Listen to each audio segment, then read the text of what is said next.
கரூர் சம்பவம் வந்து நெரிசல் மரணம் என்பது ஒரு விபத்து. ம். அவருடைய அரசியல் வருகை, அதற்கு பிறகு அவர் அவர் யாருடைய கைப்பிடித்து கொண்டு அல்லது யாரை முன்னத்தியராக சொல்லி கொண்டு வருகிறார் அப்படிங்கிறது ஒரு விஷயம். அதற்கு பிறகு அன்றாட நிகழ்வுகளை அவர் எப்படி கையாளுகிறார் அப்படிங்கிறது. இப்போ நீங்களே சொன்னது போல அந்த பிராடான திராவிட ஸ்பெக்ட்ரத்துக்குள்ள இந்த கட்சியில் திராவிடங்கிற பேர் இல்லாமல் இருக்கலாம், முன்னேற்ற கழகங்கிற பேர் இல்லாமல் இருக்கலாம்.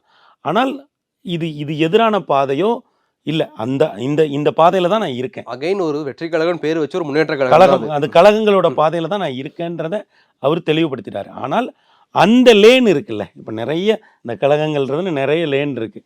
ஒரு பெரும்பாதை, நெடும்பாதை, 75 வருட பாதை வந்து திமுகன்ற பேரில் இருக்குது. அடுத்து 54 வருடங்கள் பாதை வந்து அஇஅதிமுகன்ற பேரில் இருக்குது. அப்படி வெவ்வேறு பேர்களில் இருக்குது. இப்போ இது வந்து ஆரம்பித்து ஒரு 2 வருடங்களுக்கும் குறைவாக உள்ள ஒரு இயக்கம். இந்த பாதை இப்படி இருக்குன்றதை நான் ஒரு ஆய்வாளனாக பார்க்குறேன்.